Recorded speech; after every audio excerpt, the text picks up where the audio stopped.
Tunasema safari hii weenda peke yako hiyo safari. Potea wewe. Hakuna shida. Olia go tuitoja batai were bara moini. Alia mojo tebe. Mane napchi biga Kalenjin. Kongot ko gimba imia kinye kerore serikali kutko serikali.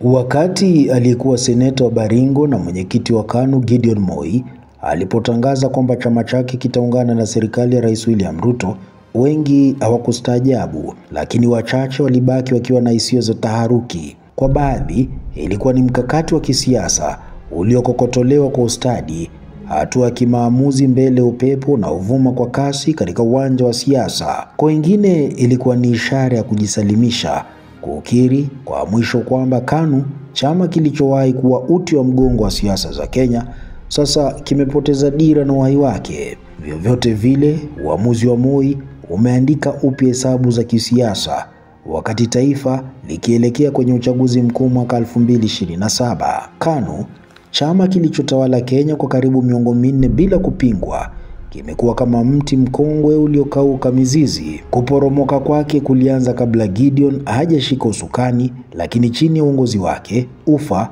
ulianza kuonekana wazi wazi.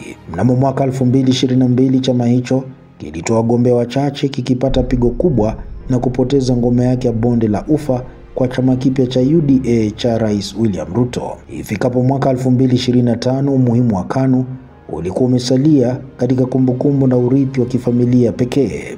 Changamoto kubwa kwa Gideon Moi'S ilikuwa wazi: kukifufua chama au kukizika kwa heshima. Kujiunga na serikali ya Ruto kwa hivyo si usaliti, bali ni mbinu ya kujiokoa kisiasa, jitihada ya kubaki mezani hata kama sauti yake imepungua. Katika siasa za Kenya, umuhimu uzidi itikadi.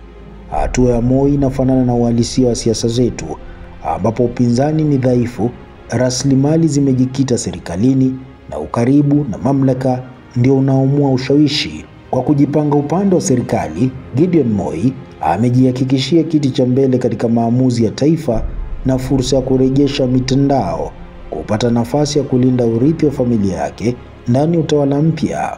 Hatua hiyo pia inaokoa KANU dhidi ya kifo cha kisiasa. Ndani ya serikali, Moi'S anaweza kushawishi uteuzi, miradi na utambuzi wa chama chake, mambo ambayo yanaweza kupuliza uhai mpya kwenye muundo wa chama kilichochoka. Nje ya serikali, alikuwa katika hatari ya kutoweka kisiasa. Kwa upande wa Ruto, kuingia kwa Moi'S ni saruji ya simulizi la serikali jumuishi ambalo amekuwa akilijenga, madai kwamba utawala wake unawakilisha umoja wa wapinzani wa zamani chini ya paa moja. I have engaged many, including Gideon Moi'S recently, on how we are going to move this country from a third world country to a first world country. And I will continue to engage all the leaders until we come together so that we can take this country to be a first world country in our lifetime, because it is possible. Kihisia na kisiasa, kumleta mwana wa marehemu Daniel Arap Moi ni kama kufunga duara la historia, kuweka muhuri wa utawala wake katika bonde la ufa, ngome ambayo zamani iliwakilisha moyo wa mamlaka nchini. Lakini ushirikiano huu una gharama kubwa ya kisiasa na kihistoria. Kwa miongo mingi, KANU ilikuwa alama ya urithi wa familia ya Moi, himaya yenye mtindo na falsafa yake ya kipekee. Kwa kujiunga na Ruto, Gideon anaweka rehani urithi huo, akiufuta taratibu ndani ya mashine ya kisiasa ya UDA. Kwa washirika wa muda mrefu wa familia ya Moi, huu ni ushukaji wa taabu, kukubali kwamba Ruto ndiye sasa mfalme mpya wa bonde la ufa. Tafsiri ni wazi: mrithi wa nasaba ya Moi sasa amejikinga chini ya kivuli cha kisiasa cha Ruto, mabadiliko ya hatma ambayo hayangetabirika miaka 10 iliyopita. Hatari ni kwamba KANU inaweza kubaki kama chama cha heshima tu, kisichokuwa na nguvu za mizizi wala sauti ya kiitikadi, kivuli cha kile kilichowahi kuwa. Kisiasa, hii ni hatua ya kisanii kwa Rais Ruto. Inadhoofisha upinzani, inavuruga mipango mmoja wa upinzani na inampa sura ya kiongozi wa umoja badala ya ubabe. Kwa kuwavuta wakosoaji wake wa zamani kama Moi, Ruto anahakikisha kwamba uwanja wa siasa kuelekea mwaka 2027 unapinda upande wake. Wakati huo huo, upinzani unazidi kunyauka.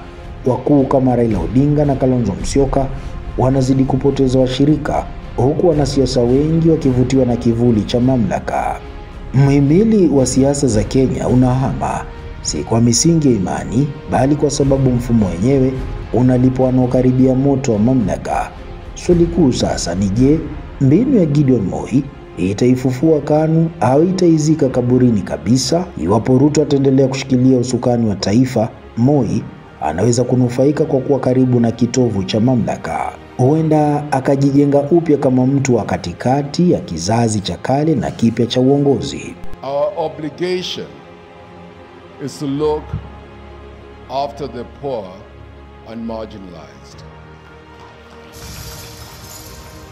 Lakini endapo upepo utageuka kabla ya mwaka 2027, ushirika huu unaweza kumwangusha na KANU ibaki imefungwa ndani ya muungano unaoporomoka. Lilo wazi ni kwamba KANU iliyowahi kuwa jina jingine la mamlaka sasa ni abiria tu katika gari la siasa za Kenya.